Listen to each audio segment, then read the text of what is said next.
6:31. Let's call this meeting to order. I think I said I would announce this before. I know Madison and Emma can't make it tonight. They both have school commitments. Kelsey is on her way, so she'll be here momentarily. And I believe Ron said he won't be making it tonight. So otherwise, I think we're all here. Can I get a motion? David. And David's not here. I thought I saw him walk in. It's still, He has he still has time. He still has time. He is. On David time. Okay, Another 7 minutes. so we're still expecting David. Well, no, it's 6:32. There's Kelsey. It's not David's time. Oh, that's not David's time. Oh, Kelsey made it.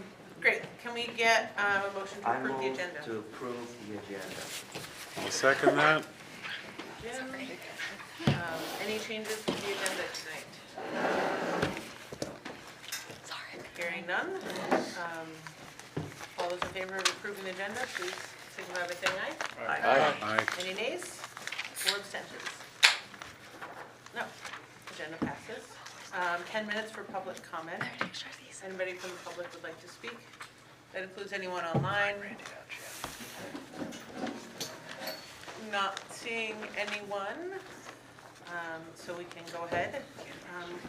Let's take 2 minutes to review the board minutes before we get started.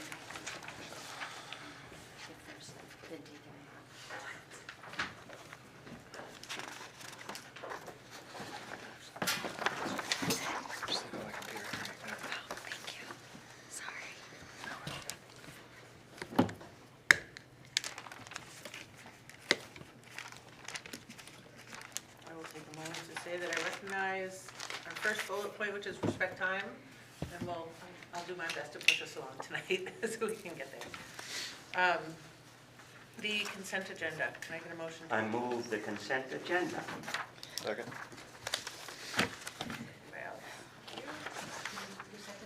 Alex, The consent agenda, which is the minutes and hiring.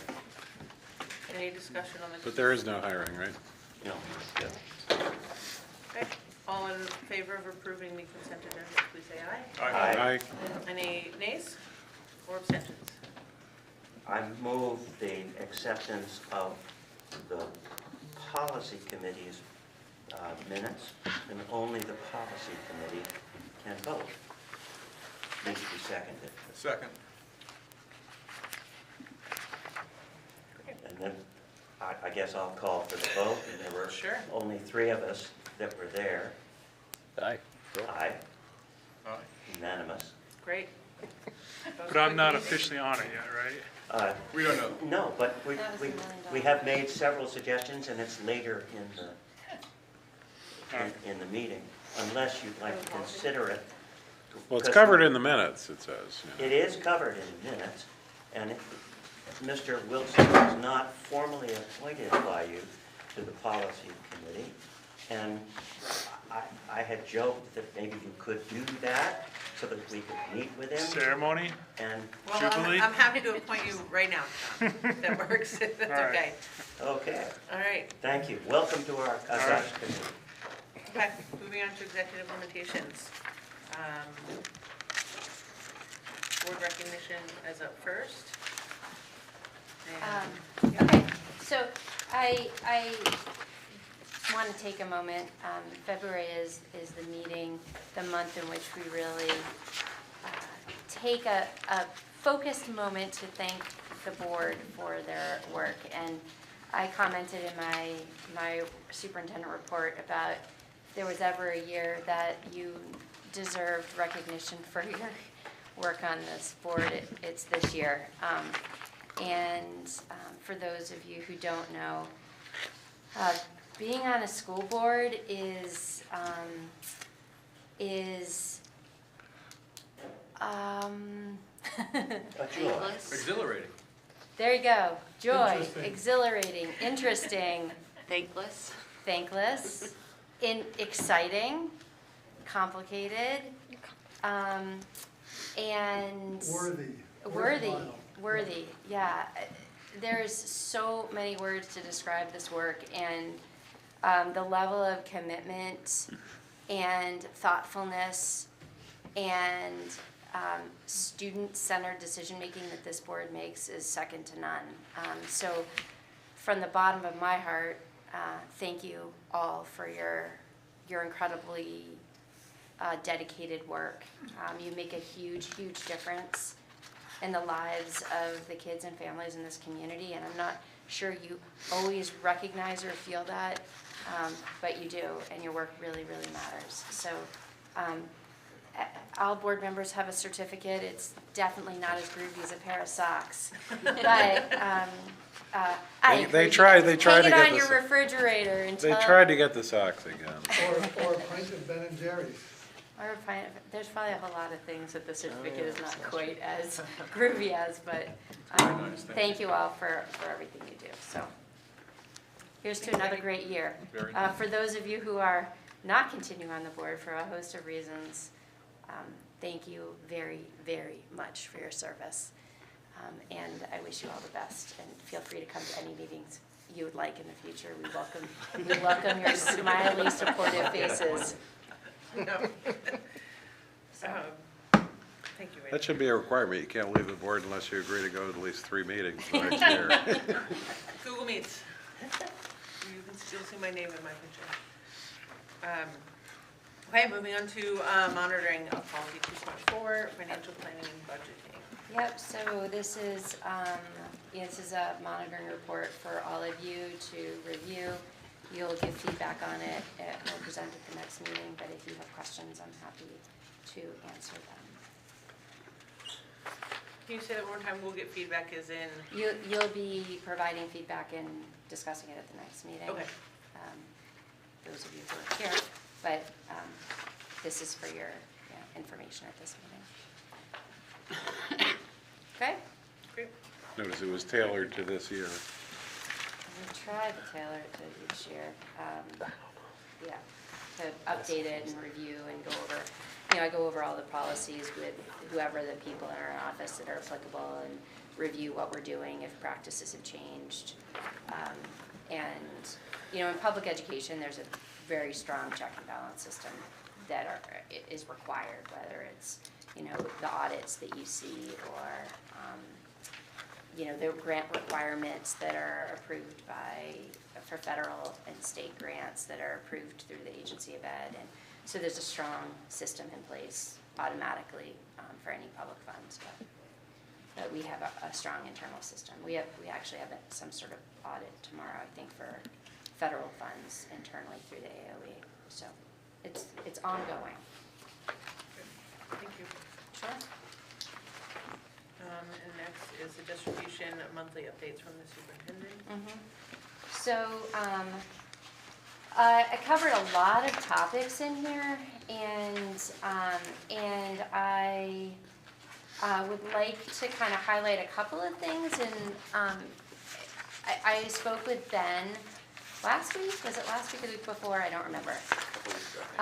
As I was drafting the report and talking more about how can this be a more useful opportunity for conversations or discussions. So I covered a range of topics, and I would like to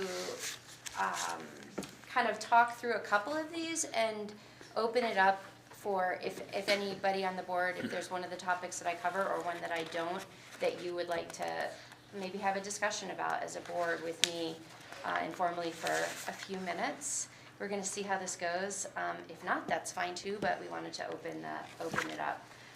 Like I said, I'm just going to choose a couple things, but that doesn't mean you can't bring something up to talk about more after. So our winter assessment data, this is really the Act 139. If you haven't read it, it's early literacy legislation. So it was passed a couple of years ago, and if you have followed anything nationally, there's lots of conversation across the country around early literacy development and skill development, and so states have been passing legislation. Act 139 is Vermont's, and we talked about using NextPath, which is our data aggregation system that's new this year. We had used EduClimber in the past, and I think if you've been on the board for a while, we really tried to persevere through using that for a long time, and last year it was better than we had it be more useful than it had in the past, but ultimately we switched over to NextPath.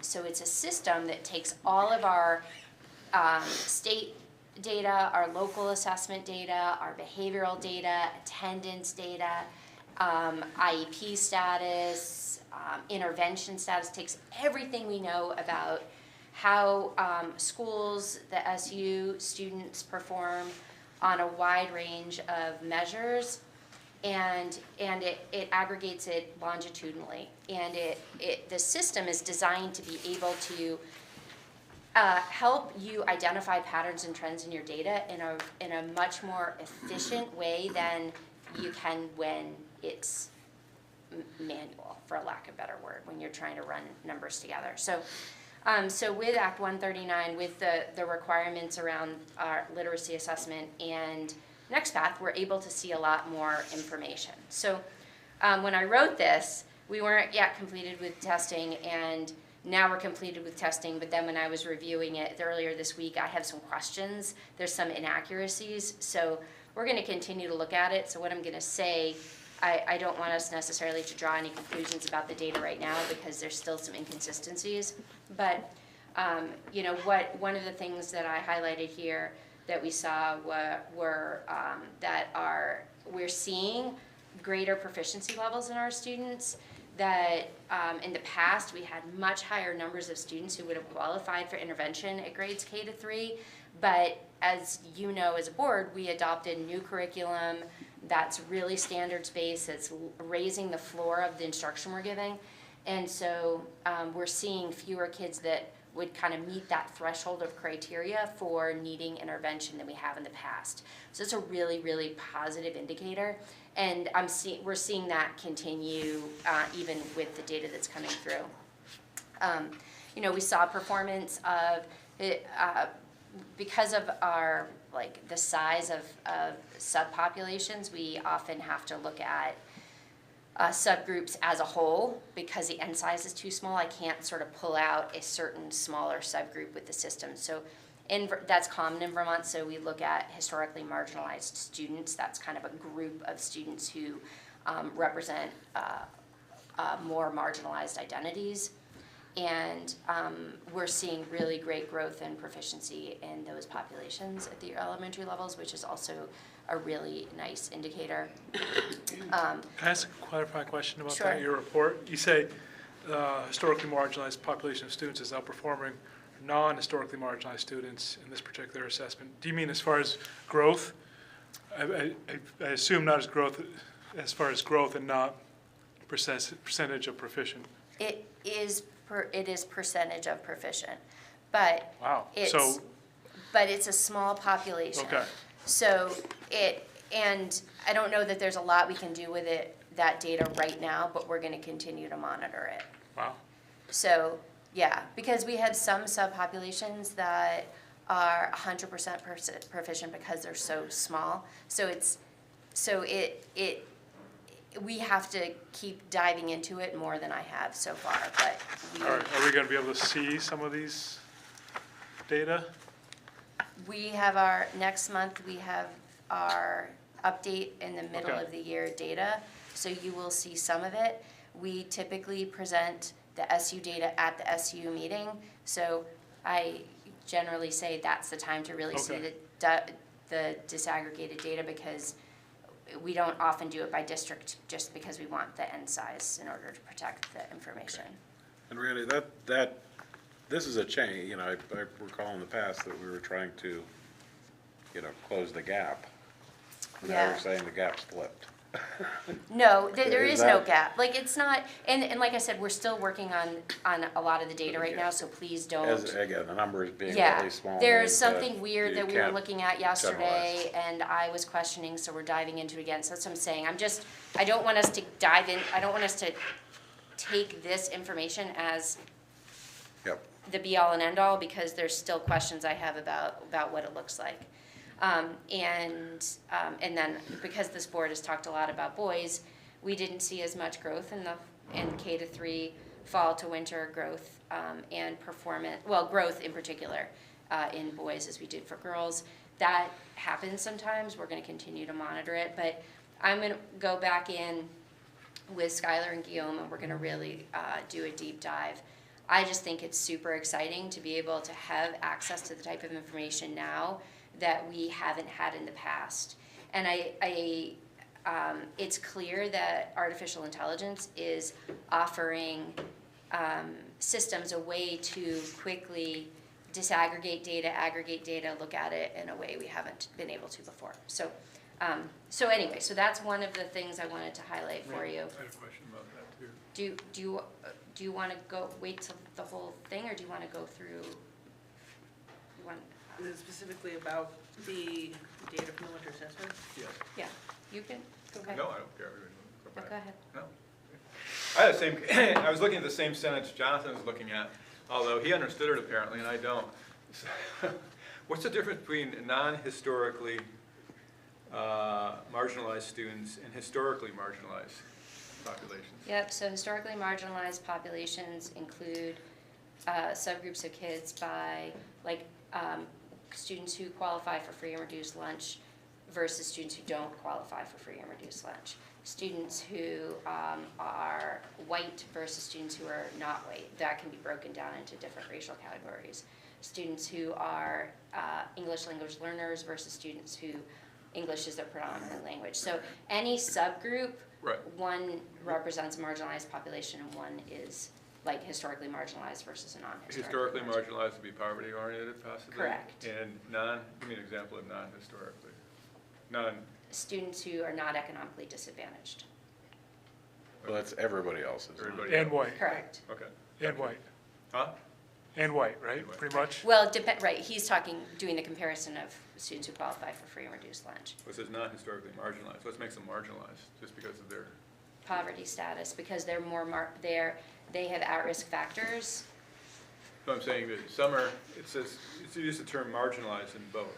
That's the language that the state uses, so we are consistent in our language. But some are, some of the, I don't mean to belabor this. It's but- historically marginalized and then non-historically. But non-historically marginalized, some are not marginalized. Not historically, Yes. yes, Yes. not historically. We'll, Never mind. we'll dive. No, that's It's fine. not, it's not my language. I didn't, no, not it's criticizing, I'm being just trying consistent. to. I just didn't, Yeah. I didn't think that historically marginalized included poverty. It does. Yes. Yeah. Like disability status, race, Where have I been? culture. I'm sorry. Yeah. It's a whole host Because of if you read categories. this, it says, but they're both marginalized, but apparently not. Let's go through. Yeah. Never mind. So, in a larger system, you're not having to break out groups into one large category. Well, it's good news So, anyway. It's, we're trending in the right direction for sure. That's good And news. we have more culturally responsive materials and, so anyway, all right. Do you So- both have questions? Are they specifically around the winter assessment? It data? was Yes. just a comment on it. I do. I mean, Go ahead, Ben, because I saw you up before and then Dan. Go ahead. Move on. so I just wanted to express some gratitude both and sort of like that that you're doing this work with the numbers and recognizing that as our population size is as small as it is, that there's the importance of actually knowing the individual students. Correct. And being able, that's not information for the board to know that, of what's going on with those individual students, but I think it is a recognition that the scale that we're operating on, that these are kids and not numbers, and that you can have, if your N size is 10, you better know who those kids are, and figure out what's actually going on, and you can have an intervention that can skew these numbers way up or way down, so. it's, Absolutely. It's definitely one of the challenges of having a system that's as small as ours is. Yeah. But the great thing about NextPath is it is to the student. And so if you sit on an EST meeting, an educational support team meeting, they're looking at your child's data, everything right there. Everyone's looking at the same thing, parents, teachers, and looking at the patterns and trends. And teachers are able to do that for their entire class, right? So it's an incredibly useful tool, more useful than anything we've had before. So, okay. Swift Score is something that we're just starting to pilot right now, and I'm bringing it to your attention because, again, I think it's an interesting tool that we're using to support to support teacher evaluations.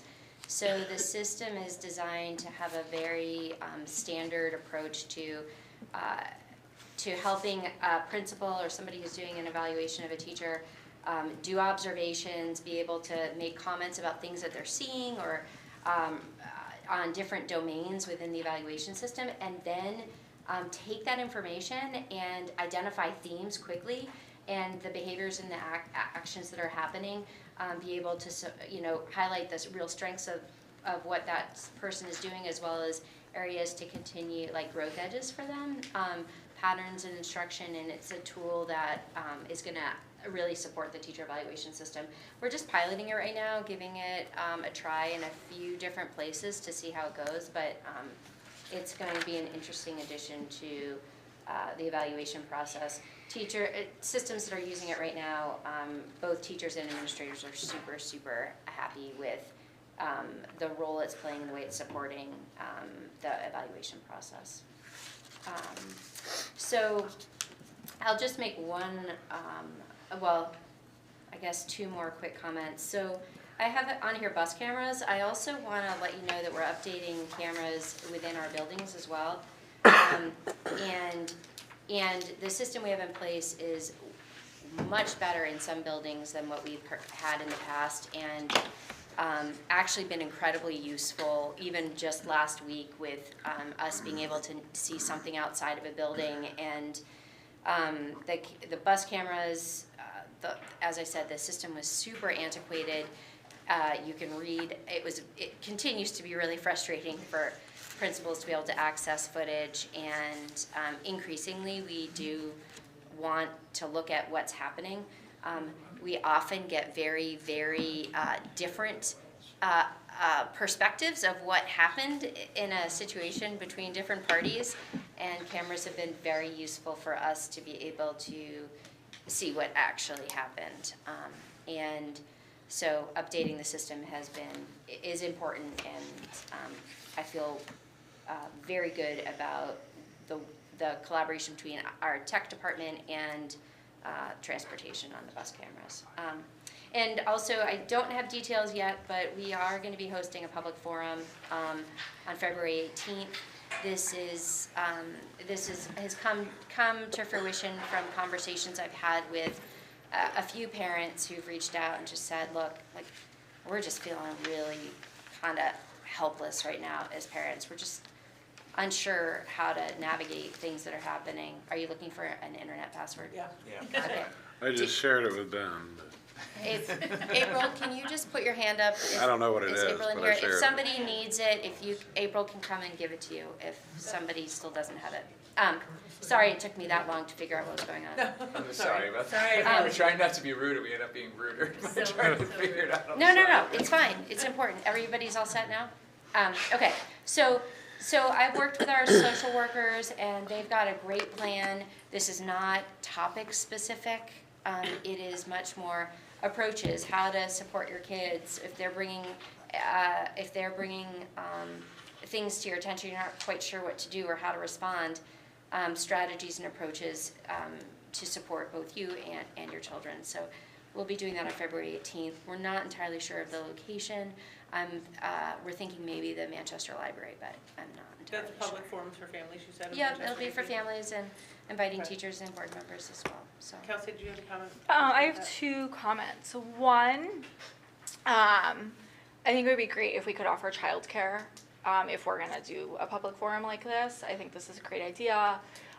So one is childcare. Can we possibly provide that? And 2, I just want to say that I want to bring to your attention that it would be great if we moved it off of February 18th, as the Dorset community has a public forum of events that are happening in Dorset. Oh. And that's been The publicized, town or the town. We have a- And it's been publicized for 2 months now. Okay, It's a big deal in Dorset. okay. Thank you. I couldn't be there because of, yes. Okay, so anybody want to talk about anything? Go ahead, Lindsay. Oh, I have 2 questions. One about the school reconfigure updates. I've had some parents that would really like, at least, even if it's preliminary, some sort of bus schedule. I know that something was sent out Yep. about 3 buses in towns and stuff, but I think parents really want to just see kind of an idea of like pick up, drop off, so that they can decide whether or not their kids are going to be taking bus.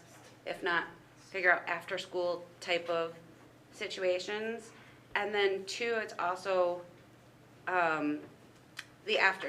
if after school is going to be offered, and just some information, because I didn't see it on Yeah. like the update that you gave. So if there's any way we can give just some information. Yep, as soon as we have it, I will. We just Friday had an internal meeting about after-school programming with principals. I don't have the specific information yet, but I will be including it in this report. And this report is gonna be continuing to, it will get sent to families and be posted and be given to staff. I just don't know that we never are able to have specific pickup and drop-off times this early.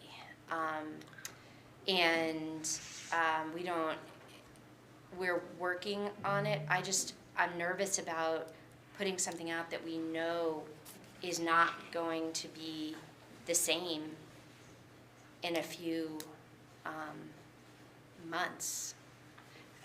I hear that, and maybe, if you are hearing about parents that are really concerned, they can contact Derek, who might be able to give them some sort of general information that gives them like a window of time or sort of the expected path, that if it's changed or more details, I think, other than what we've given.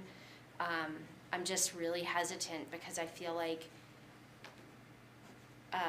putting something out that we know is not a route that is going to be the same and have people make decisions about that just doesn't feel right. We've never done it for that exact reason. But have people call, that's what I would say, is have them contact Derek. If somebody doesn't know how to contact Derek, they can contact Celeste and she can put them in touch with. I just with think him. the whole transportation issue has some parents of the elementary school kids kind of on edge. Yeah. Because they're adding time both ways, and I think, at least if I was in that situation too, I'd want to know, like, I need to change my work schedule because I'm going to pick up my kids Yeah. versus, so the earliest that we could maybe provide that and not wait Yeah. until like 2 months before school starts. Sure. Well, I'll definitely have information next month for after-school program details. And we are going to we've talked about this, but I'll include this in my report next month too, that the current Dorset building will be, the drop-off for the elementary kids will be the first drop-off, so that the elementary kids coming from Sunderland and Danby have the shortest drive, and then their pickup is gonna be last. So we'll be staffing the building for additional time so that we have the start times and end times of schools designed so that the elementary kids from Danby, Mount Tabor, and Sunderland have the shortest routes. So that is a very intentional design, and then adding that additional route in Danby in order to keep those ride times as short as possible. We are definitely prioritizing that. I'll keep saying that to families. Maybe I can generally ask Derek, I'm just thinking through this right now. Sorry. That's okay, generally ask about like what is the route sort of planned for each bus, even if it's without times, like at least as a sort of placeholder. So let me think through it, but please do have families reach out. We want to give information when and where we can. Just don't want to set all of us up for Right, because disappointment. has kindergarten registration started and that's all well underway already, or? We usually don't start that till March. Right, so not until all of that is done do we know even which students are kind of going. Correct, that's right, that's a big factor. There's other right, there's kind of a host of factors Right. that kind of play into the uncertainty of routes and times like that. I'm sorry, when did you say you'd expect to have it?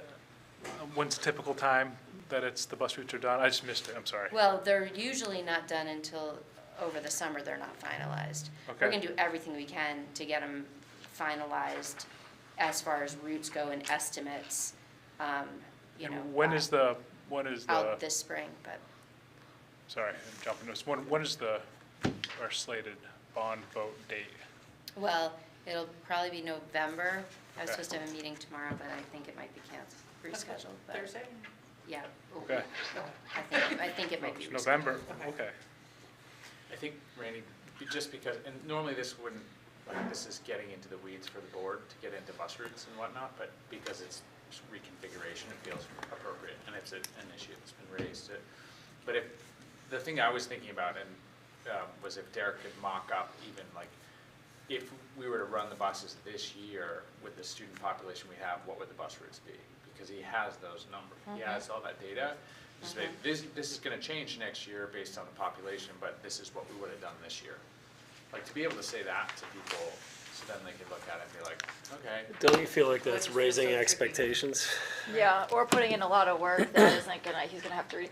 I would Well, I say. mean, like, the bus routes on the mountain don't change, like, year to year more than, I mean, I bet sending kids on the bus for 8 years and the bus times maybe changed 5 minutes. I mean, it's like, this is not a big deal. Or your bus might not exist, Or or but- there's actually quite a Let's- bit of well, that- changes that is- regularly. Yeah, okay. But could we I mean, I don't communicate? live on a street where the bus has Let's- ever oh, been sorry. on, so. Let's, since we know that this is getting the weeds, and Randy's communicated that she will be bringing this to us as soon as she can, I think she recognizes the need. Yeah. So we'll move on. Can I just ask As my we second move on. question? Same thing? I mean, same place? No, this was Okay. up to the winter assessments. I'm just wondering, because I saw that you said that, below the 25th percentile, but people that maybe are kids that are like 50th to the 25th, like, are they getting maybe not as much instructional, but are we paying attention to them to help those as well, or is it really just the 25th percentile? Yeah, so the legislation is below the 25th percentile. There's for sure, the 25th to 75th percentile is considered the average range, right? Average, high average, low average. So, so that range is in general kind of thought of as the average range. There might be kids that are, low in that, who may have a variety of other at-risk factors and some who don't. So teachers are looking at all of their class data. So if kids are, declining or struggling or, there can be I could just keep going on and on, right? Struggling to complete assessments on time, super distracted. This was done, it took X number of minutes to complete an assessment that should have taken Y number of minutes. So there's all kinds of reasons why they might look at kids above that 25th percentile. For Act 139, the requirement is that we're notifying parents who meet certain criteria. So I was kind of pointing out as it relates to that, because it's just a very black and white metric that we have to be reporting out on. Gotcha. Can I just ask one last question here before we move on? For the winter assessment data? Yeah, just really quick. Yep. Is there, I know, you just said that there's a criteria for informing parents if they, do we have a policy on like when we give parents the data on their kids? Or like? We when- don't have a policy. Not a but like, is but there we a have guideline for? timelines. Okay, Yeah, I am not the one who knows all those dates. okay. So, but, yeah, principals all know, there's a notification, assessment window, timing that which data needs to be sent, but I don't know those off the top of my head. Thank you. But all that data is sent. Principals all know that. It is all sent though to parents, once Yeah. they've taken all the tests, right? Yep. Once it's aggregated and figured out. Any more questions or comments? I would say let's stick to the top and then we'll go to reconfiguration if there's something separate with that. Okay, since reconfiguration is its own separate item, and you didn't really touch on that, was there anything you want us Yeah, to so know on that? you can see what's on here, and I hope that some of what you can read here is happening this month, and as we look ahead to next month, kind of gives you a sense of the involvement now, starting at the building level. There's some really neat things with the sledding. For those of you who have kids, you've seen how many times I think it's been scheduled and canceled and scheduled and canceled. The weather has not been cooperating, but I know that the principals are really excited to have all the kids coming together to do something like that. And the middle school, all the middle schoolers are going to be doing a winter carnival up at Floodbrook. I just put that on my calendar today to head up there for that. It sounds like there's a lot of very interesting, fun activities. Sixth graders from Sunderland will be joining, so we're bringing all of the 6th, 7th, and 8th graders from across the system together. So really building, starting to really build those communities. Principals have been visiting schools. We are work responses. I just looked at it this morning. So we'll keep moving forward with this process. I think there's a lot of wondering about how everything's going to fall into place. I will say that we have Guillaume deserves the credit for this, like these master spreadsheets that have timelines and pages by topic of all the work that needs to be happening. And every other week, I think I've shared this, but every other week we have a meeting that is incredibly focused where we've got, business, Sue's there, Skylar's there for curriculum, Guillaume's there, she's overseeing the actual move itself, facilities director, transportation director, food service director, and me. And we are going through every single department, what work has happened since the last meeting, what's on the docket, what questions or concerns do they have. Everyone has the opportunity to ask questions, identify if there's something that we haven't thought about or addressed yet. So it's, we're really trying to be comprehensive, thorough, and intentional about the work ahead of us. So it's coming along. I will continue to keep you updated, as much as I can. I'll continue to use this system of giving you highlights by month of the current month. Did I do that, Ron? What month are we in? Oh, this is supposed to say February and March. Oh, interesting. So sorry, I was writing it in January, so I apologize for that. This is all, well, you'll see. So just think about that. Oh no, this is what we're doing. This is what we're doing. Yeah. All the February stuff is the stuff that we're doing during February. So That's good. we'll keep you updated. We just turned February. I did just, Yeah. that's what's throwing me off. Right. Right on Is schedule. You lose track. yeah. I thought it was very good. It's helpful. Thank you. Questions, comments about school reconfiguration update? Just a comment, my family had a great time at the Dorset Playhouse with the Good. movie, and all the kids, it was a madhouse, but the kids had a blast, and, Yes. we didn't really make a mess, but I do want to apologize for the mess that was left there, that was awful. But Yeah, I we had talked a- to some we had a good Sunderland time. parents who went and were planning to go, and I think it's really great. It's just, nice job. Yeah. Some of It's- the kids came dressed for a slumber party. They're wearing their jammies. That was great. Yeah, and it's, We should go to the high schools. we've been talking, I've been sharing, talking to you about, this, right, after the vote, and once we made the decisions, it was gonna be really turned over to teachers and the staff, and so that's the transition that's happening. And I feel very confident that those opportunities for kids and families to keep getting together will continue. There's a very inclusive and welcoming mindset between particularly those three buildings that is really great to see and feel. So for anybody involved in that work, I really appreciate it. And you're talking Thank people. teachers, staff, and Teachers, families. yeah, it's multidimensional, and people are being really thoughtful and intentional about being inclusive and thinking about how they can, build some bridges and form those connections, so. Yeah. That's awesome. Anything else? Okay.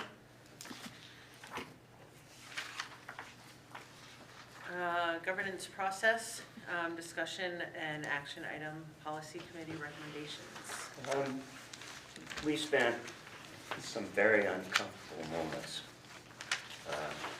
listening to a plea from 3 different parents as to why we should modify our policy on tuition. It was heart-wrenching, and part of us really wanted to give in. But then we were also reminded that any exception will motivate additional exceptions, and each will be equally persuasive. In fact, even with one of the people wanting to change, put it to a vote, and it was a close vote, because the issue isn't easy. But we're a public school, and we decided in each case that it was important to preserve the precedent. It turns out that when Randy came to the policy committee, there are exceptions for special education. We pay special education costs for kids to go to different schools because the law requires it. So Randy expressed concern over the policy because she made a decision, which is an operational decision, and then allowed the board to hear a plea on the part of parents. And yet, we did, I think, the correct thing. So we modified the language to be exactly: the Taconic and Green School District shall not pay tuition for K-8 district students to attend a school not operated by the district unless required by the state or federal law. And that puts it fairly definitively, unless you think that there might not be an exception. The superintendent is required for any policy where she thinks that the policy may not be covering the particular issue to come to the board. This is particularly true and essential with respect to finance. This makes, for anybody looking at the situation, perfectly clear. We're not going to approve tuition being paid to a different school other than the one operating by us. This has been our policy, and so we decided on the policy committee in a vote of 3-0 to make this the policy. Can I ask, since there's 2 different policy recommendations here and they're I pretty was going to do significantly this different. one, and I was then if you wanted, we could vote on it or go to the second one. Great, I was gonna ask for a motion to approve this and then continue discussion on this specifically. I move Vote to- on it and then, Yeah, I move to approve A. okay, With the change, of, state or federal With law? the Yeah. of Right. being stated Also- or. I'll second that. 2, 4, okay. John, Student and being then plural. Jim, And students should be plural. of, 2, or, and students plural. For This was eight- not the eight proposal districts. that was actually written in the minutes. Okay, so let's continue discussion on that. Any other questions for the policy committee? For A student. Thoughts or comments? And then we'll go ahead and move to vote for that, and then I'll ask you to talk about. It's also, this it's one. not an S after student, because it's for a K-8 district student. So it's singular? Okay, so it's just the of or Yep. 2? I have it noted. Of or, Correct okay. that. Any other questions or comments about that? Just state or federal law. Seeing none? So- So can I just clarify, Yeah. you will be approving this new policy if that's what you decide, and then we'll come to you for an adoption at the next meeting. Yes. Thank Okay. you. Yes. Yep. Okay, all in favor of approving the new policy on paying tuition for grades K through 8, please indicate by saying aye. Aye. Any nays or abstentions? None, okay. Then this policy B, and I would move the ends policy 1.2A, and then I'll discuss it, and if there's a second. I'll second. Jeff second. I Thank you, second Jeff. it, Don. Second. So we got really concerned and spent a lot of time talking about this issue, both before the meeting and after the meeting and during the meeting. What we particularly got concerned with was the issue of subgroups.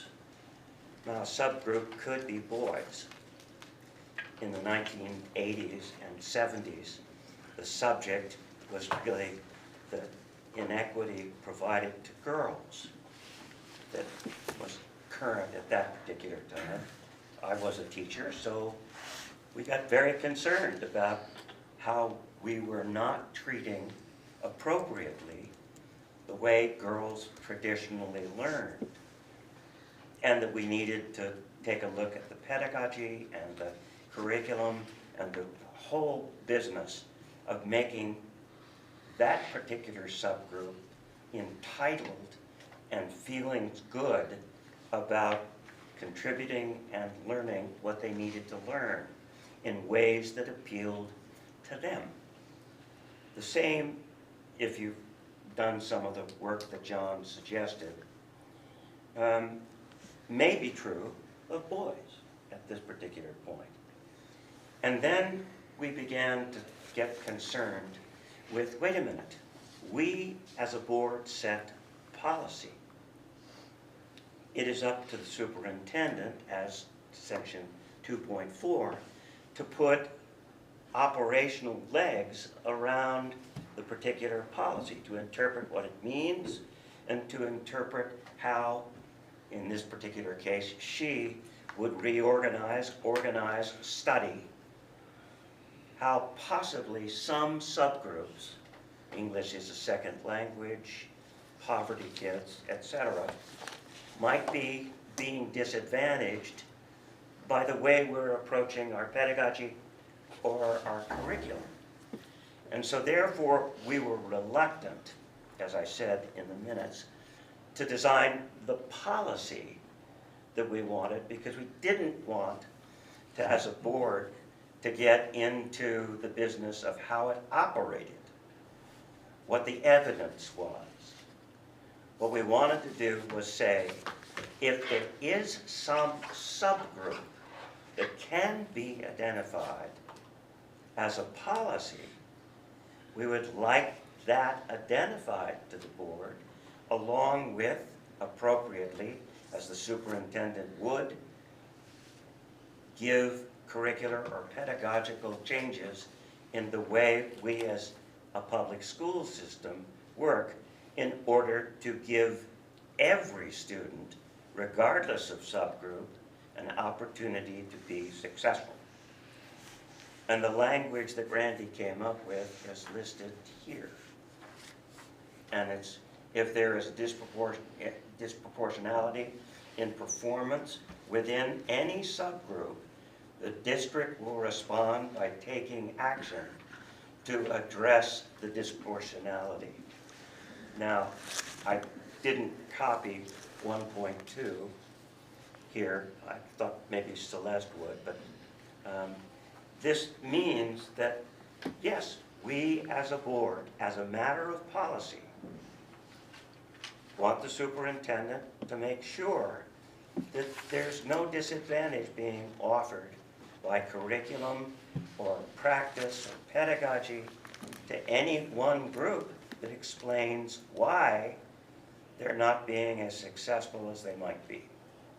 I believe that's what we talked about, and this is the solution that the superintendent came up with. Question, Jim, or John? Not a question, comment. I think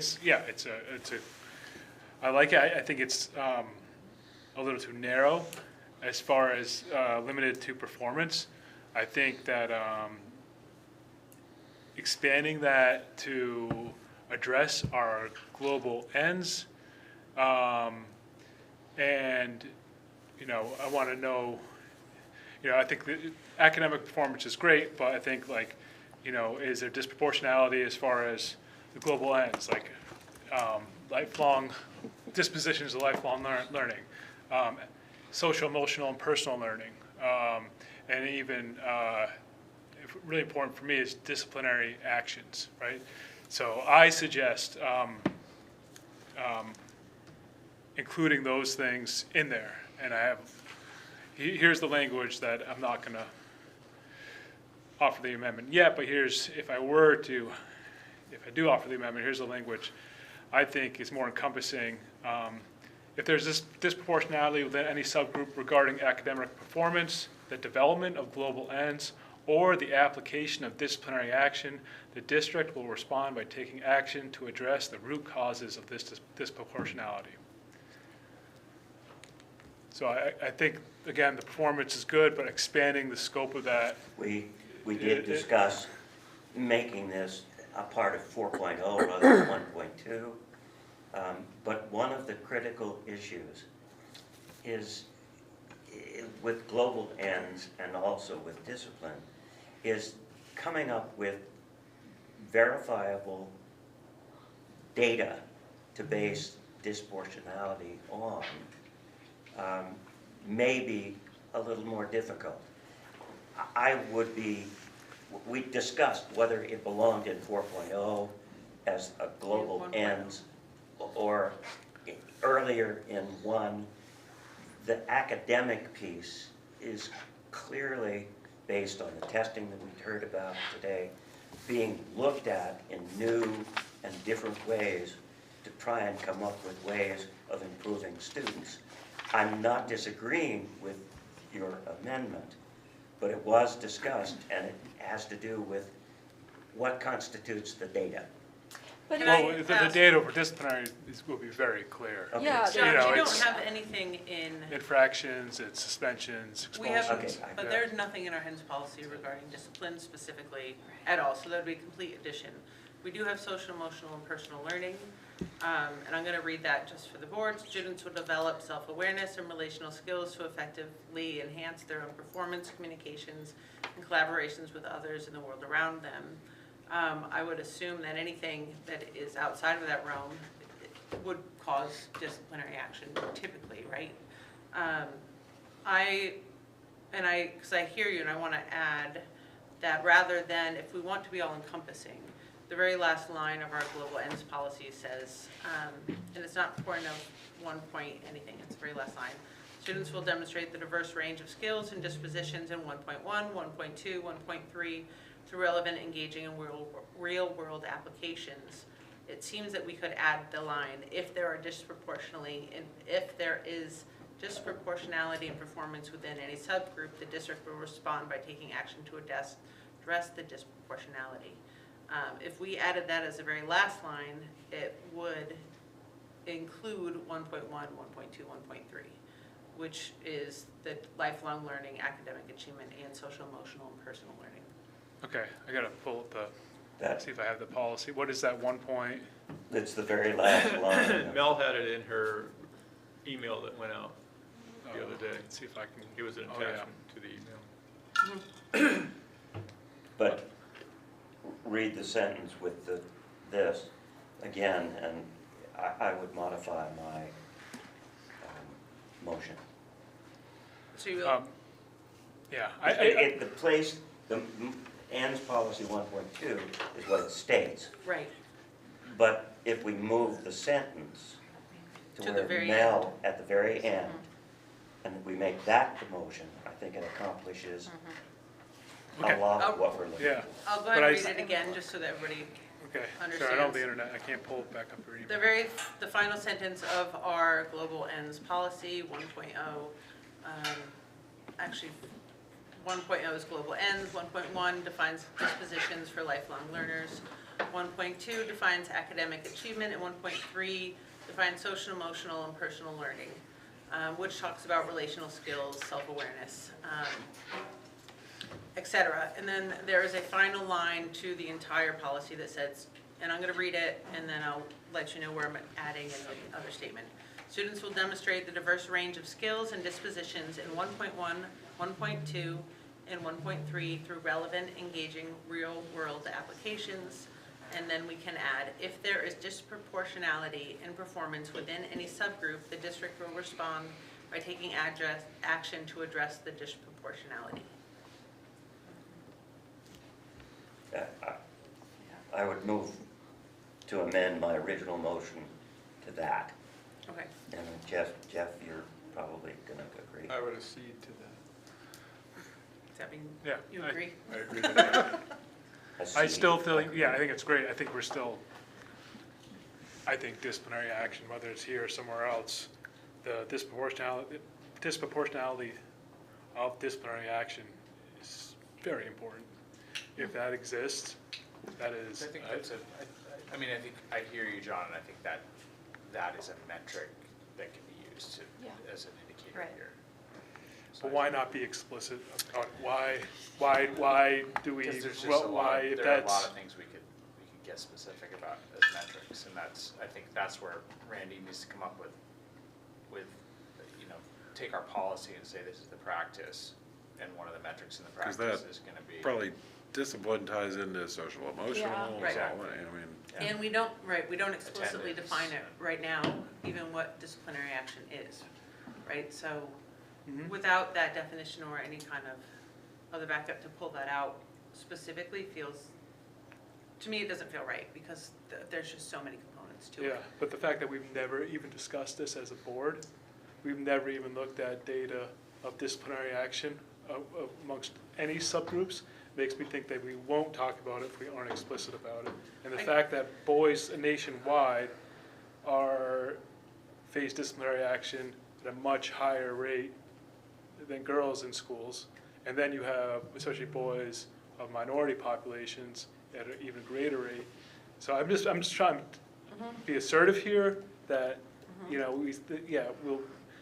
trust Randy's guidance, but it's not just about her judgment, but this is for the future, we can't just trust that superintendent and future board will, we've never talked about this. No, never we looked have at done- it. we have, Word though. performance We have too talked about narrowly. it. Performance Yeah. can include not just grades Right. and test scores, it's attendance, it's a kid everything. not paying attention and then being disciplined. It all comes under We've never talked performance. about it. We have, though. Of course. we've have done the- disciplinary. We've talked about the disproportionality data. I'm trying to think, when I was superintendent, so I think 22, 23, when we did the equity audit. After that, and I can pull all that up, we are gonna be tackling it more directly, and that's one of the great things about the system that we've got in place, is the ability to really analyze patterns and trends in a way that we haven't before. And so I can assure you that it will happen. I think that outside of the ends policy, I think what you're talking about, John, is, what is the information that does come to the board? And again, we tend to look at it more at the SU level because of some of the end size stuff. And but there's definitely ways we can incorporate it into the work plan and into the work that we do. But we've talked at the school level about disciplinary and had goals on Right. disciplinary actions, and I Right. think, At the to SU John's level. point, maybe it's like, when we go through that, and we're looking at that, we should do a further breakdown. I think we just looked at it as a whole in a school, and now should we look at subgroups? The larger I agree. question is, doesn't all the equity and the DEI stuff cover this anyway? Isn't the whole point of DEI to identify subgroups that are disproportionately doing badly and need to be addressed? Why are boys different from any other subgroup that's addressed by DEI? Because we're not. do we as a country? It's not, they're not really, Well, there are always The gaps. subgroup There that- were gaps in the 70s when girls weren't being addressed. There are gaps and now when racial issues aren't being addressed, so it's all being done. So now we need to start looking at boys. That's part no, of. I agree, yeah. Right, and so that's on the, kind of road. Is there a way that we can push through this or not? I think there's still a lot of meat on the bone here, and I agree with a lot of what John's saying, and that we can continue to tidy this up with the policy committee. We went through this, and we definitely were wanting your voice here because it's an important subject, but we also need to pay attention to all the subgroups. I think discipline is such a clear signal to that. Why wouldn't we be paying attention to? Because there is clear, data at Floodbrook. There's clear data if you're being disciplined or not. You get slips. So I feel like this is a nice start, but we're just not there on this. So I guess I would ask the question then for that point, do you feel that that fits under social, emotional, and personal learning as a category? Because, if it feels like it's something that needs to get pulled out specifically, then yes, we can send this back to the policy committee. But to just add one line about discipline without backing it up anywhere else and defining it, that's where I get stuck. Dick, go ahead. I think in terms of the way we've generally revised policy is to take a minimalist approach, see if that solves the issue. From my perspective, this is an operational, how do you measure who is disproportionately affected? And that, to me, in terms of policy governance, slides itself over to the superintendent, who has to come up with an interpretation and the data that justifies what she's doing. And that's when the policy is reviewed. So if discipline is some measurement that you would like to have or consider, rather than putting it in as a policy, let her hear that and then come up with the evidence that she's going to use to say that she's fulfilling the policy. Yeah, I think. Anyone who, just real quick, anyone else who hasn't spoke that wants to? I just strongly agree. I think like policy is policy, and keep the implementation practice metrics on the side of what the superintendent provides to us. And if we're not seeing what we want, as in data on discipline or attendance or whatever it is, then we say we don't think your interpretation is thorough enough. Right. So that's. To that point, when would that come through? The ends Where will we policy. see that? September. In September? Okay. Can I might not be the right time, but I guess I'm curious, I'm gonna ask you anyway. Is the concern that boys are being over-disciplined? Or Well, no, they that are the nationwide. discipline is a measure of them struggling more? I think that's probably both nationwide, and it's, I think you're right that it would fall under the social emotional umbrella. And I'm good with that. And, obviously this is an issue I'm passionate about as an educator in particular. And so I wanted to be vocal about it. I think it makes sense that, that we have this broad policy. And we shouldn't just focus on just boys. But I think we also need to not tiptoe around the issue too much. I think it's one that we should continue to talk about. And what is the root cause? For example, I don't know how we talk about this issue as far as policy goes. At this school, I don't believe there's one male elementary school classroom teacher. I could be wrong. I don't know if there is. Is there any at Dorset? Is there any at Sunderland? Is there any at Floodbrook? This is a nationwide issue where we have 90% of elementary teachers are female. And research shows that boys respond well, look forward to school, more likely to look forward to school, have male role models if they have male teachers. Now, I don't know how you solve this with policy, Right. not that we should, but this is, I think that when there's a hesitation to talk about this issue because it feels like, we talk about historically marginalized groups head-on, we talk about them head-on, we talk about racial groups, the gender gap head-on, or racial groups, the gaps that exist there head-on, the gender achievement gap when it was girls head-on, but this is an issue that we are hesitant to talk about head-on for some reason, and I think it's doing boys a disservice, so I'll stop talking. Thank you. To that point, really quick, if we can help any underperforming group, no matter who they are, it's gonna help the whole. That's Right. So we really need to not get caught up in, is it boys, is it, Right. so. So if, any final comments on that? I know that a lot was said, and I appreciate John. I know it's a lot to go out to bat for. But I think this is a good solution at the moment, or at least we've discussed enough to the point where we can vote. So all those in favor in adding the item at the very end of the sentence for the global end policy, please indicate by saying aye. Aye. Any opposed? Any abstaining? No. Okay. So both policies passed, the second as amended. And we can move on to the next action item, which is to adopt the cell phone policy. I move the adoption of the telephone policy. I'll second So- it. You're dating yourself. I'll second it. Second was Lindsay or Kelsey? Kelsey. Okay, cell phone. Get it really. So it was approved last, Doesn't work. at our last meeting. We are now adopting it, which makes it final. This is a mandatory meeting, mandatory policy. Any discussion on that? Okay. All those in favor, please indicate by saying aye. Aye. Any opposed? Any abstentions? Mel, can I just go back to what we were doing with the policy committee, and I don't know if this matters, but it says the Taconic and Green School District, and everything else we have says Regional School District. Should we just make that change, or does it matter? Can you specifically? The paying the tuition for grade K through 8.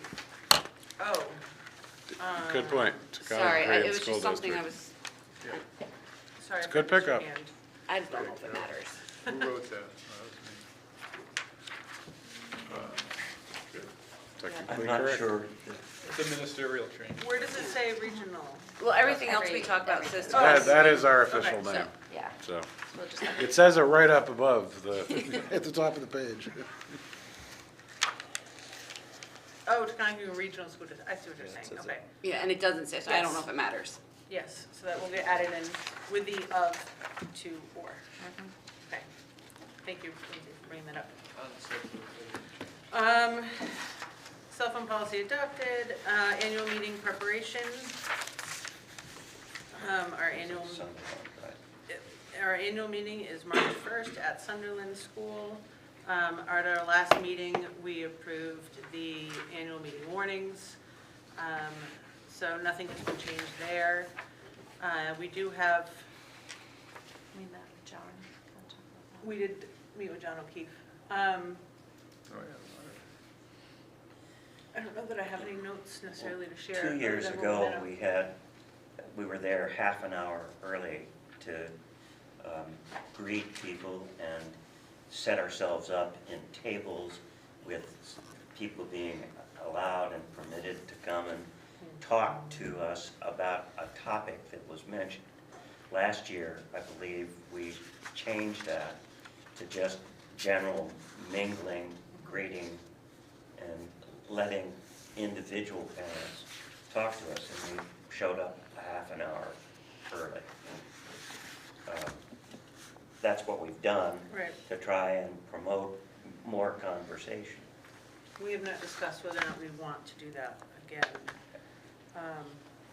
Wasn't that the community engagement committee decided Yeah, that? think it they was. recommended it. Yeah, Yeah, so, but we won't be planning, I mean, we're not planning anything now at this moment.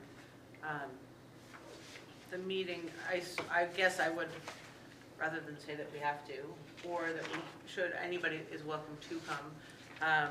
This will be the last meeting at Sunderland, I would suppose. Oh, yeah, I don't know.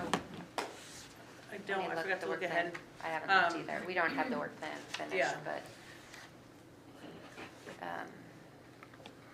With everything coming up, like, wouldn't it make sense to just offer more opportunity for engagement? Yes, and, but we haven't, I'm just thinking we haven't advertised it. I think last time we put it in the annual meeting report. And I did not put it in the report that I wrote. But, I mean, if somebody wants to make a motion to say that we should, I'm gonna just say that I would recommend if anybody could show up a half hour early, because it does take people a while to come settle. And that should be enough time, and certainly willing to stay late, and talk to folks. I think it's sufficient, but I'm happy to take, you know, if everybody feels differently. We haven't had a policy, or community engagement meeting in a bit. You haven't had it in a year. No. I don't think we met this Because we year. haven't been charged with them.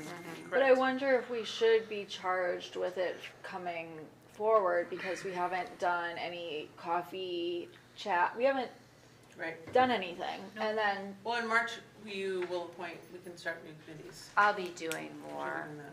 like, once we're through this spring. You guys, the board hasn't, you might want to do coffee classes, but I'll be starting them in the deep dive once we're starting with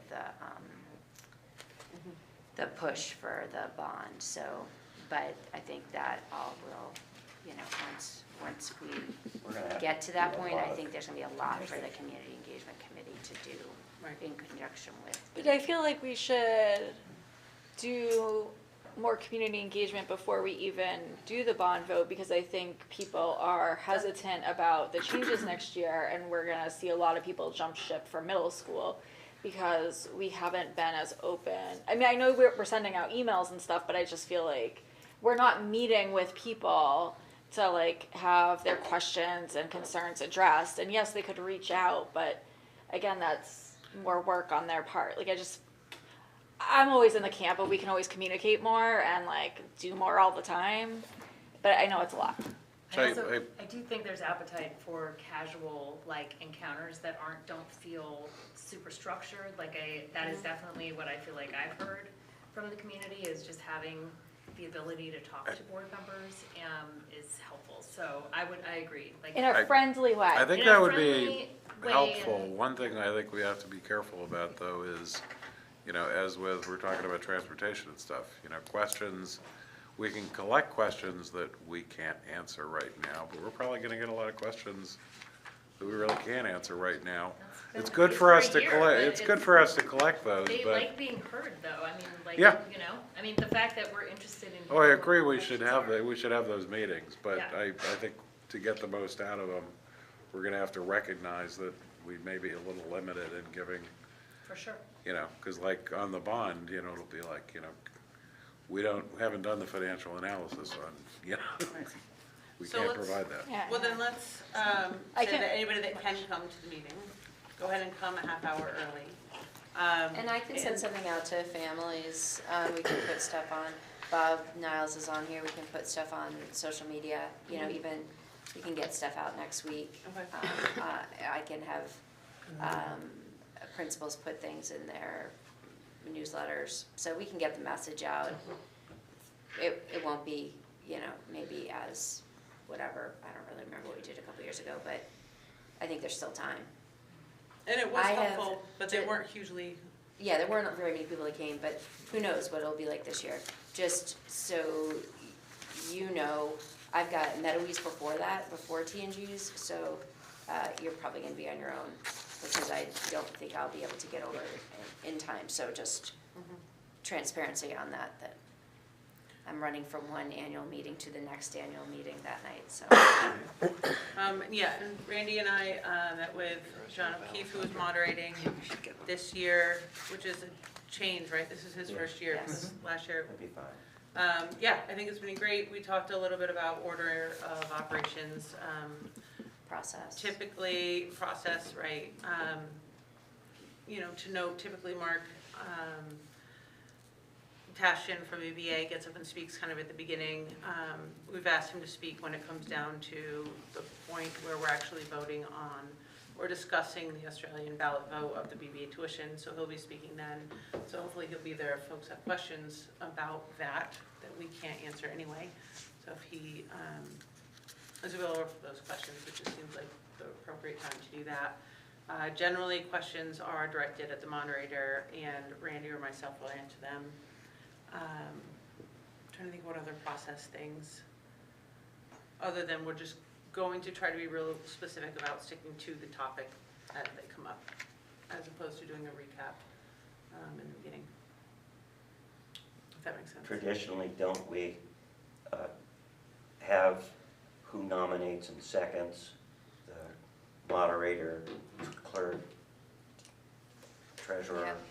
They're on the But warning. But it's, we have internally, members of the board make the nomination so that it goes like quicksilver. Well, Dick, you normally do the nominations. No, So we're good on that. For this, we have different board members nominate these treasurers and moderators. The annual? Yeah. We also have, That's organizational. there's also, it's open to members of the public also to nominate. Yeah. So we can certainly set that up. But the reality is we also don't know exactly how that will unfold. If there's public members that want to elect somebody as well. Yeah, so Dick, we will have, I'll communicate with folks, so we've got the moderator, like somebody making a motion for the moderator in a second. We'll take care of all of that, but also we are going to be really clear about acknowledging that members of the public are also able to make nominations. We don't want it to feel completely like it's, not open for people to. And I know Be when we nominated. spoke with John, he talked about if we had multiple nominations, and he'll be clear about that process, and we'll be all set up Yes, yep, when that happens, yes. or if that happens. Like district clerk. Do we know that Moderator, the the person that clerk wants and the the treasurer meeting. and the moderator want to They don't be We- reelected?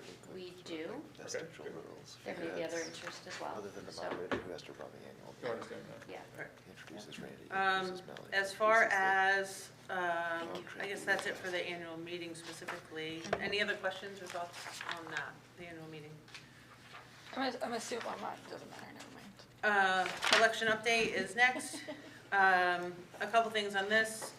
We currently have 4 seats that do not have folks that will be on the ballot for those seats. That is Mount Tabor, Sunderland, Peru, and Danby. Alex, would you like to speak? If you guys want to write in Alex Wild, there's an E on the end of Wild. I'm going to spread that around to just about everybody else I Okay, know. we will too. Great, thank you. So Alex Wild from Danby. Write-in candidates. Right. Because 'cause Mount we need to Tabor, put the town- Sunderland, David Langset is also interested from Mount Tabor. David Langset, I will email that to you, to the Yep. public. There's also, oh, I'm David, sorry. Langsett, And I had a nice from Mount conversation. Tabor. Yep. So both of those folks we know would like to be write-in candidates. There might be somebody from Sunderland too, and Yep, I don't know perfect. if they're, wanna say anything. I haven't If they're- talked to him yet. Oh, okay, I just got a name okay, today, and I said I'd reach out tomorrow. so- okay, perfect. Do you want I don't us feel to like I want to push- say the name until I know for certain, because So- that came secondhand. Okay, Yeah, so we'll let you know if we know people, and then ask you to spread the word for people to try to get a writing campaign for some of these seats. okay.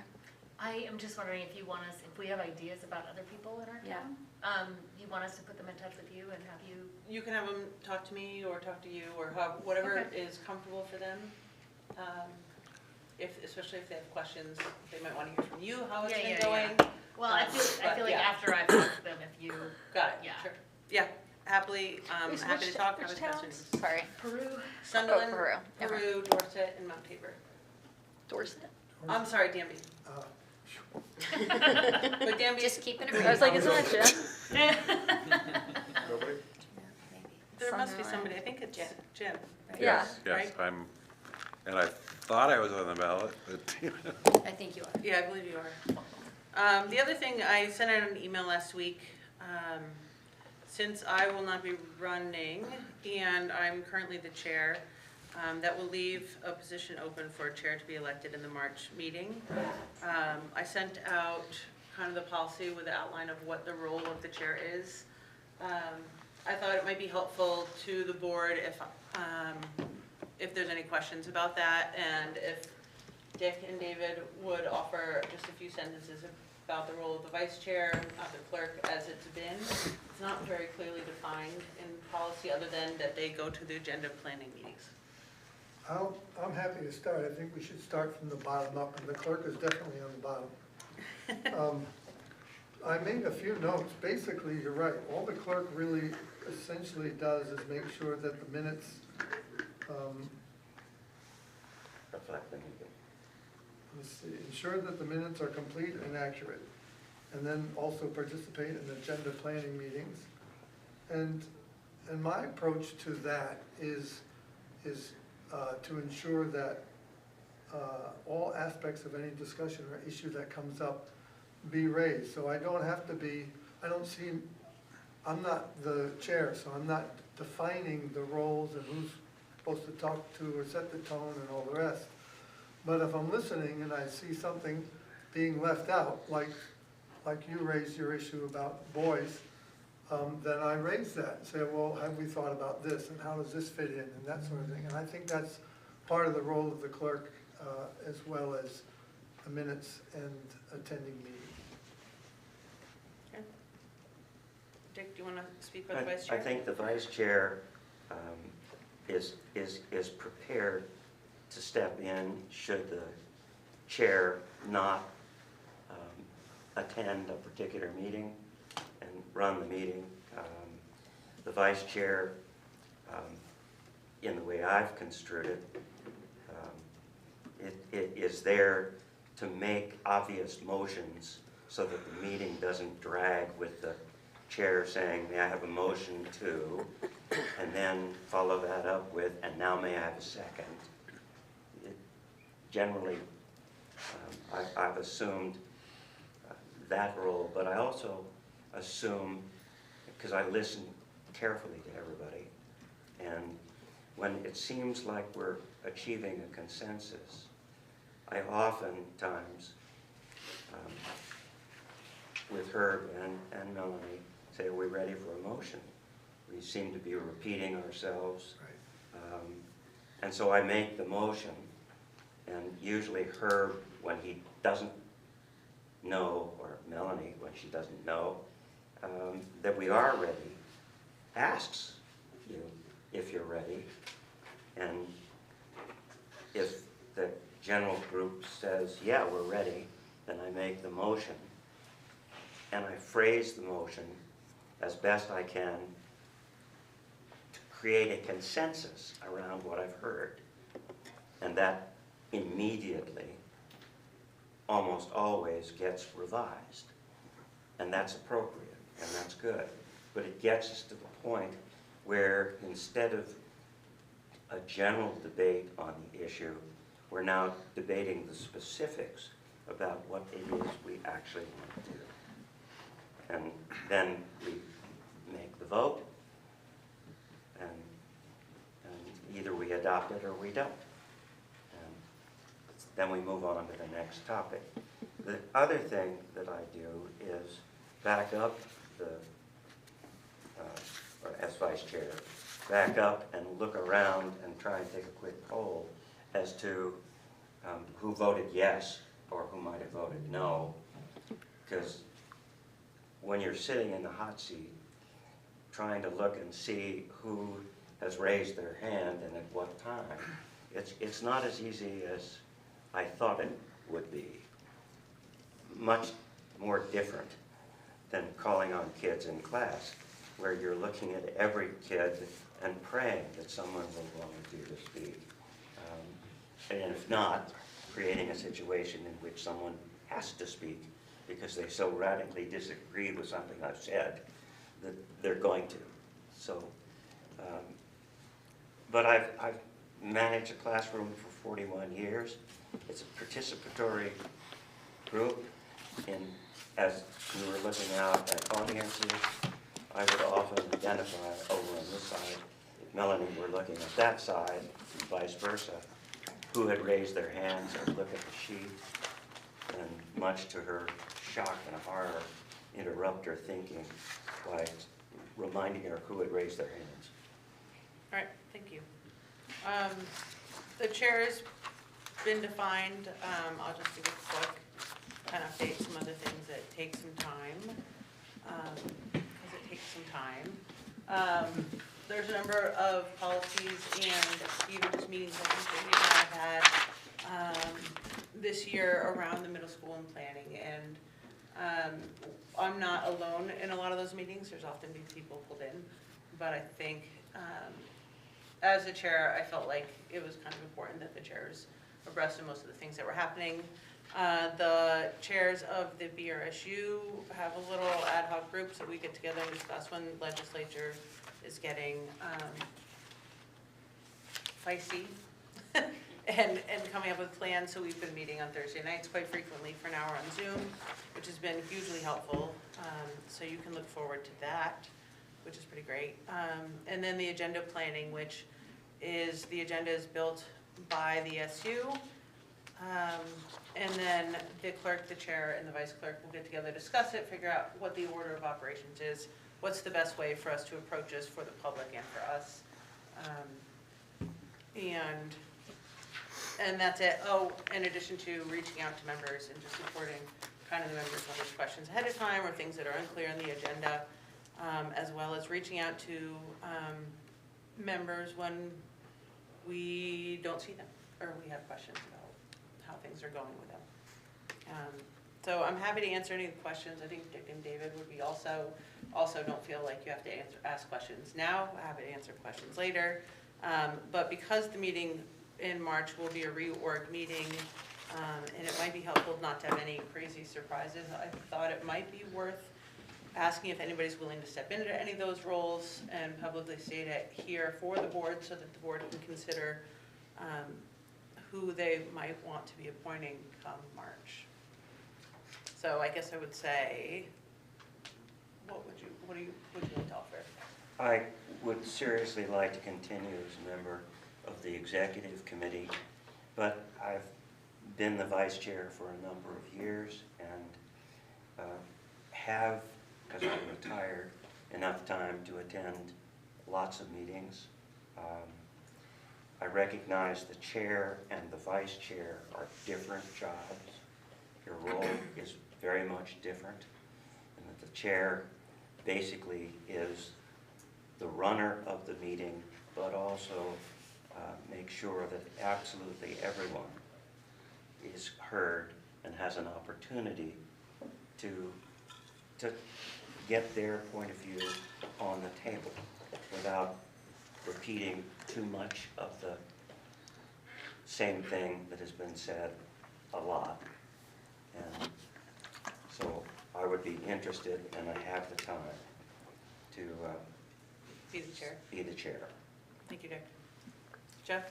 Yeah, I would be, it'd be an honor and a privilege if Dick moved up to the chairmanship, if I could be the vice chair. So I'd be interested in doing that if you would consider that in any event. Thank you.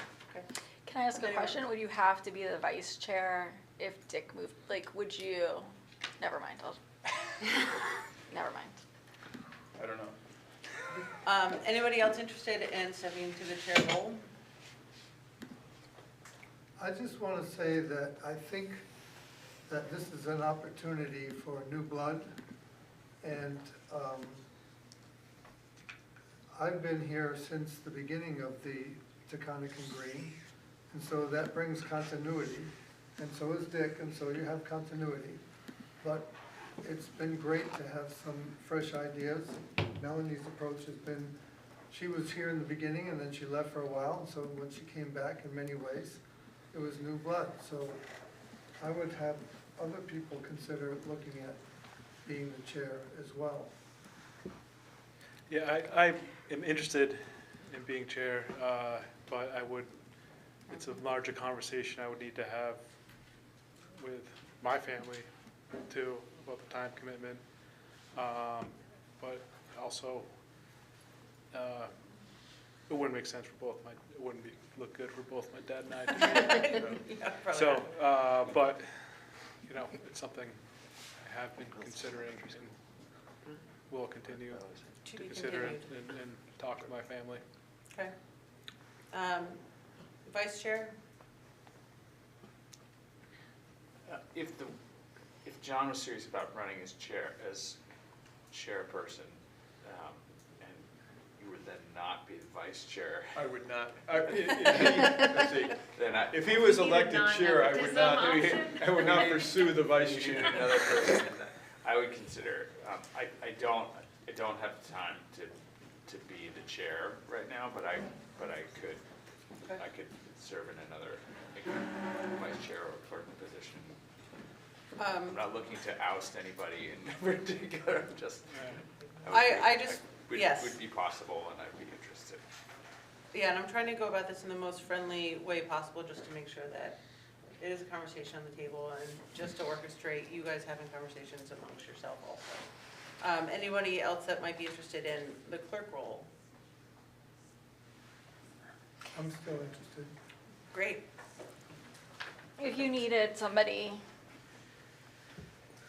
I could possibly do it. But I don't know if I would say I'm enthusiastic about it. Are we? I do know David's an enthusiastic person. Yes, which is fine. But I just, throwing that out there. Yeah. Are we locked in legally with this leadership structure? Do any other boards have any other leadership structures that, something cool I Chair. don't You even mean know like a about? co-chair? The- Co-chair, something I don't even know about. That's a good question. That, I thought about that. I A didn't- triumvirate or something, or I don't know, but is the, there? the, Thruple? the legislation, I believe, says there must be a chair and there must be a clerk. The vice chair is not specified in the law. I'm not sure whether a co-chair is possible. I don't know the law around that. That actually Yeah, sounds that- kind of like a different idea that might be helpful, take the burden off of one person as chair and kind of have a co-chair. Yeah, and Well, I think yeah, it's like that's- someone, and like, the responsibility of a chair, I see, like, what's less appealing for me, for example, is like the parliamentary procedure of like running the meeting. Well, And then as that's to- why I have a parliamentarian sitting Yeah. next to me while I'm doing this. I mean, I would say, vice chair and chair, it's entirely up to how you're the vice chair and the chair run it. There's been times I call Dick, and then there's times I don't. And it just, sometimes it's just because I'm busy and needing to make decisions and what have you, but I don't think there's anything that would prohibit the chair and the vice chair from working closer together than, say, I have with Dick, because I just kind of. But I think it comes down to your written down responsibilities versus not, so having two Right. chairs that share this written down responsibility type. Yeah, I don't think you could do that. I think you would have to have one, just so that decisions could be made quickly even. But certainly you don't have to be as much of a lone wolf as I tend to be, so. But would it be would it be beneficial for our board, since we're having like such a big turnover recently, and with David's comment about like new blood, to be able to have more, like if David wanted, like just in general, sharing positions or allowing more people to like see the back, like what's happening. Well, so, I don't know the right answer, but I can give you my perspective on the fact that, one, we have a couple committees. The policy committee helps, and those are good entryways for people to understand what's going on in the back. And two, we still have to be careful about a quorum. Okay. Right, so, and I don't know that there's any specific reason why somebody else couldn't be part of the agenda setting committee, but I'll say that even with the three of us, it always goes over, with four of us, including Randy. So, And I think it's also really important with that agenda setting committee, we're trying to figure out the tone and the order. We're not getting into the nitty gritty and intentionally, because we don't want to make decisions in that meeting. We're just trying to get it set. And if you bring too many board members together, I would think you'd be almost at the risk of discussing too much. But that's my perspective. If somebody, you know, there's no right or wrong here. If somebody wants to look up in statute, you can have co-chairs. I would say, look it up and email the board and let them know so that you can be prepared in March to make a move. Yeah, I think it's possible, just thinking about John's concern maybe about running the meetings, for conceivably, if a person is elected chair, that chair can delegate certain duties to board members. Where you wouldn't necessarily have, Lucky you, Lindsay.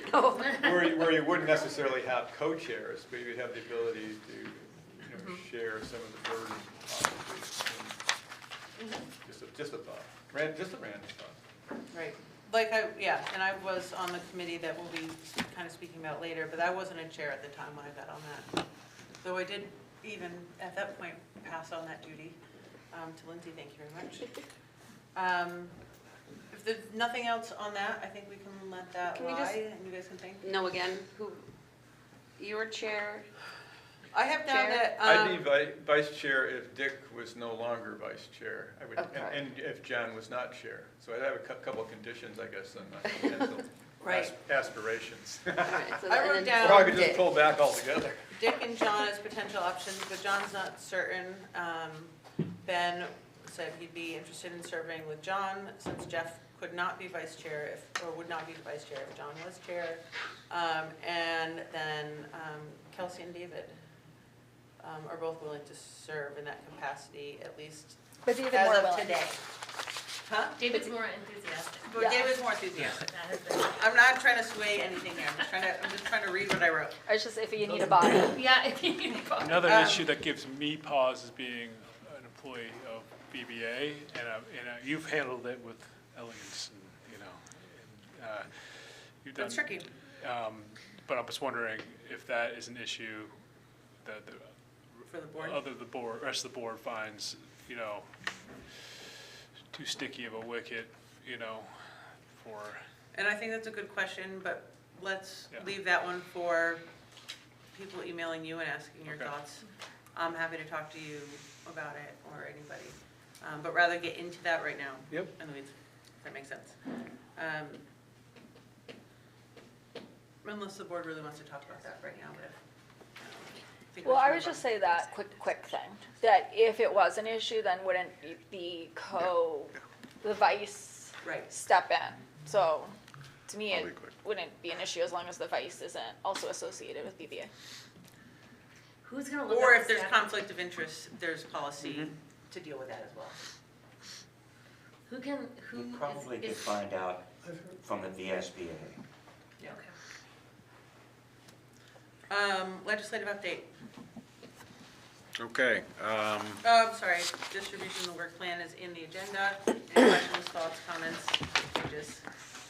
I messed Well, up it's last time. going to be updated next month, there's really, Great, just because we're doing it. okay, legislative update. okay, you all got the written form, it also went out, you saw it to all of our legislators. Already heard back from a few of them, it just, you know, it focused on the key points of the education transformation, also, you know, the nice little update on the healthcare issue, the negotiation of healthcare, that has actually turned into a bill and has a number now. The VSBA is pushing very hard on, you know, I already, as you saw, I mentioned it in the email and it was in the legislative update, so we pushed all of our legislators to be aware, continue to be aware and all, because the VSBA gave an outreach today saying, everybody, let your legislators know. So at least ours are aware now. It always works better when more of us talk to them. So And keep that in mind. I noticed that 2 local legislators are co-signed. Yes. Signed it. Yes. Sandy is an Well, Sandy's the lead sponsor. lead. But Rob Hunter, I didn't notice. Rob Hunter did and Chris Pritchard. Chris Pritchard is also Oh, signed on as a co-sponsor. Oh, yeah, yeah. Okay, gotcha. So we have those. So, you know, pushing that through on the, you know, school reconfiguration, just wanted to say, you know, kind of laid it out there, you know, getting a lot of attention right now is the old just turn SUs into SDs. You know, we've got some issues with that. We'll continue to ensure that people understand that we have issues with that. I think we've had some, in those Thursday meetings, we've had some internal discussions on, you know, ideas to kind of propose to get them thinking about doing things differently. I think, you know, at this point, our Thursday meetings have been pretty active in recent days, and, you know, what we're working on, and you guys will all see before it, you know, goes anywhere, but trying to figure out some additional communications that might be useful. And as those come together, we'll pull you guys in and make sure that everybody's aware and comfy. You know, hopefully that works out. The last one on the teacher health care, you know, that came together, and we tried to get the quick sign off from all the boards, present it to them before we went live. We'll continue to try to do that. Sometimes the timing may mean sending out emails to everybody and say, please speak up if you've got real concerns. Just as an FYI, there are a couple other things in the legislature right now. You probably all saw that the head of the Senate had proposed just a straight cap on increases in budgets. That's still alive out there as S220. It doesn't appear to have a lot of support. That's what I'm hearing. You hear different? I heard that they're going to vote on it. The Senate Finance Committee is going to vote on it this coming week. On what? Sorry, say it again? On the cap issue, between 2% and 9%, depending if you're a high spending town or low spending. Well, town. it's a funky little formula that allows. I think it's got legs, though, is what I'm saying. Right. Okay. I think it does as well. Okay. At this point, yeah, so that's probably better info than I have. So it's something to be paying attention to. It does have it's a short bill to read, but you have to figure out exactly how this formula works that does allow different districts, different room to grow their budgets. I think from our perspective, it really wouldn't have much of an impact on us, but honestly, it's, you know, we'll see. That's still out there. It's not the solution, It is not the solution. but it's definitely not the solution. Another thing we're kind of pushing on that would be, you know, tie in as well is I think we're trying to get folks to focus on the foundation formula as it was presented last time around. You know, it may be a long-term solution, but they have to first fix the foundation formula they came up with. It needs work. And the concern we have is that nobody's working on it. And so we'll probably be pushing, we're interested in pushing to ensure, we've told some legislators directly, but trying to make sure that everybody knows that the foundation formula, it just goes out of mind. It's the old, oh, then we'll just put the foundation formula in, but you gotta fix it first. So we'll be pushing on that. Feel free, any feedback. There's another odd one about they're interested in having more students be on school boards. And that down to the point of H640, where you'll love this, but you know, H640 would require every school board organized to provide education for its students in grades 9 to 12, operating and tuitioning, to have 4 voting student members on the school board, 1 from each 9th, 10th, 11th, and 12th grade. And then if you've got 7th and 8th, then you've got to have non-voting from 7th and 8th grade. It's, you know, kind of micromanaging to the nth degree. But, you know, that's another thing that's out there. And, you know, basically all we'll do is say that, you know, we'll let them know that we have 2 non-voting, you know, members right now. So, you know, those are the primary things. Happy to take any questions, and we'll try to keep people informed as we're, you know, coming up with any useful ideas on. This is really good, Yeah. Jim. And I don't know if you can answer this, but like, with that 12% average increase, if health insurance VHI rates were stagnant, if they were no increases, what would that number be? It would, How much is health insurance increases accounting for the increases? well, it's been, not too many years ago, it was only 10% of our budget, now it's 15% of our budget, and it's growing to 20% of our budget. That gives you an idea. It's not, some people make it sound as if you fix the healthcare, then all the problems would be fixed. It's not gonna fix all the problems, but it's a significant chunk. Yeah. And when you look at the numbers, at the bottom, gave you the fact that, again, really, you gotta realize that this year it's 41,000 for a family gold plan for teachers. That's gonna be 44,000 next year. And that's and it was 17,000, half a dozen years ago. So it is growing so much faster than salaries are growing. But that's also the state too, because doesn't the state not allow any other insurance company to be chosen for these? And that's why you have to go No. so we have competition then with insurance? We have very little competition now because nobody wants to write insurance in this state. Oh, But okay. but VHI, has the ability to go to other providers. It's an organization that the VSBA and the NEA sort of jointly have together that operates it. But VHI, they have the ability to look for other opportunities, but there aren't, they actually, I think VHI does a pretty good job. And, but at the same time, the nature of the plans and the design of the plans, that's why, trying to get changes to the negotiation process, because the nature of the plans, again, that's the reason that it's 41 going up to 44,000 is the nature of the plans, because, state employees, it's 24,000. And, it's the structure of the plans, which need, honestly, we have to be, if we took something away from our teachers, we got to figure out some way to compensate them. But, the key element is you've got their salaries are growing at this level and the healthcare is growing so much faster. Healthcare is going to be half of the average teacher's, compensation in not many years unless we fix the trajectory. So that's the whole idea. Yeah, it's not as simple as not competition. Any Okay. other thoughts or comments? Thank you, Jim. Thank you for writing that. Yep. Future agenda items? We are likely gonna have cost modeling for middle school for the next meeting. I know that the board,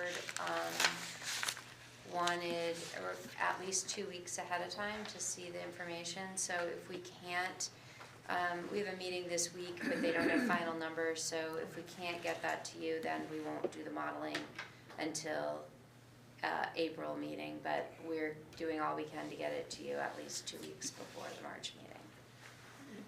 Yeah, I don't think that was a motion. Oh, tell me what. Before we voted on any bond issue, we wanted to have the information 2 weeks before any vote. Yeah, If you go back and look. that was the motion. Yeah. But still, the earlier the let's- better. Yeah.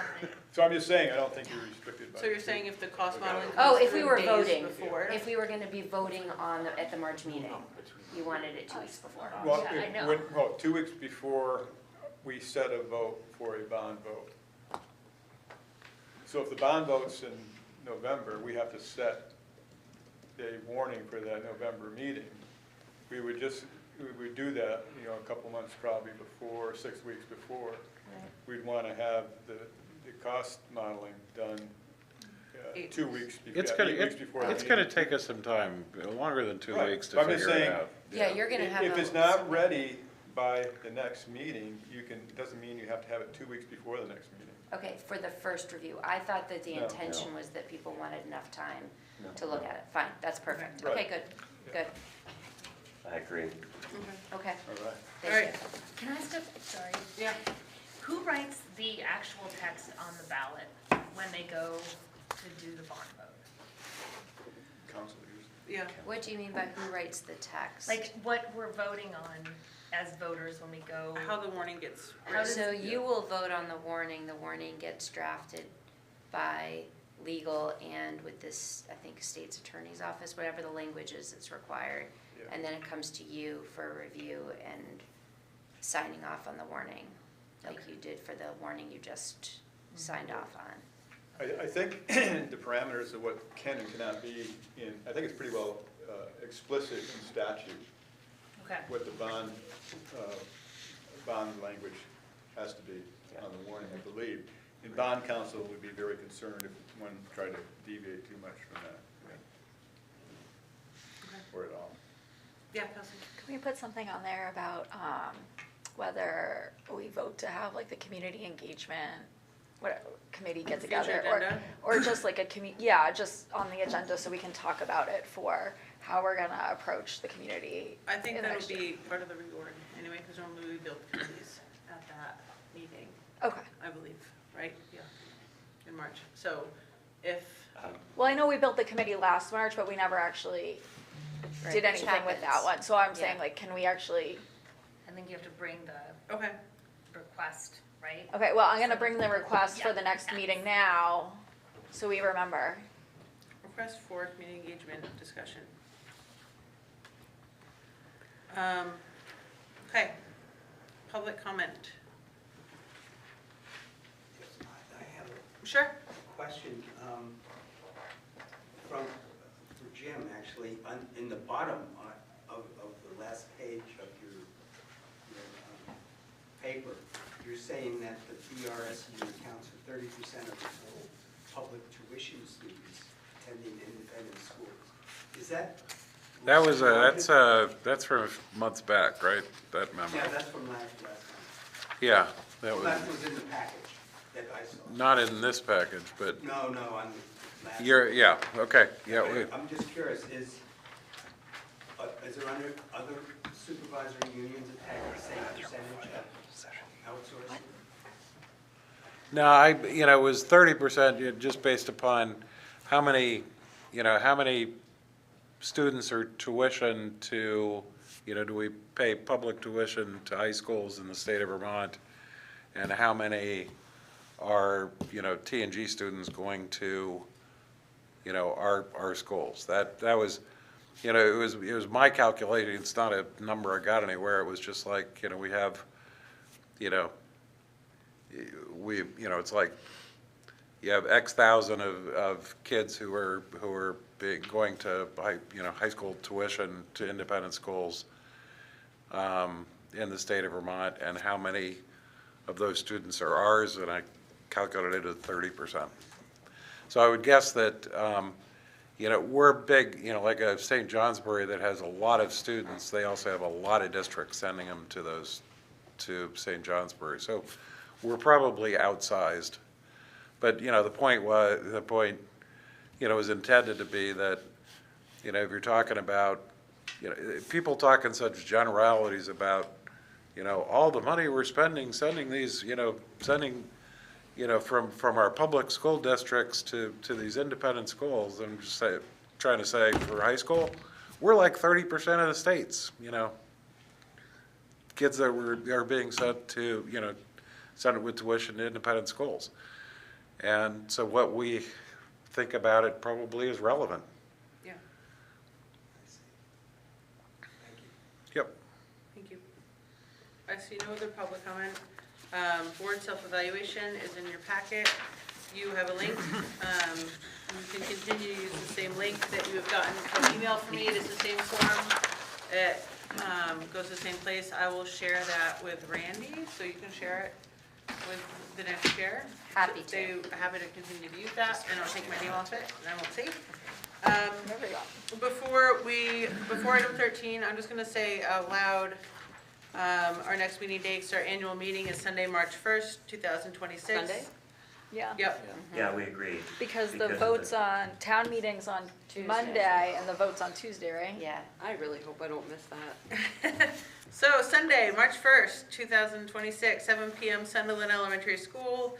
Our board members will try to be there around by 6:30 to be available to the public. The organizational meeting is March 10th, 2026, 6 PM at the BRSU and Google Meets. Those are our next meeting dates. This is the last meeting I will be chairing in public. And then I think we have, yeah, go ahead, Dick, please. I Next item. move both A and B at the same time, since they will be back-to-back executive sessions, make them part of the same motion. Motion that finds that move that we go into executive session, that on the basis that premature general public knowledge regarding confidential attorney-client communications made to provide legal services to the board clearly places the board at substantial disadvantage. And the second part of the motion, same executive session, to which Randy is invited. Motion And to our attorneys. enter into executive session to receive confidential attorney-client communications made for the purpose of providing professional legal services to the body under the provisions of Title I, Section 31A1F of the Vermont statutes. I'll second that. So Dick and Deb. We need no discussion, I think. Well, I just want to thank Mel for the wonderful work she did over the past year as chairperson. This is the last meeting.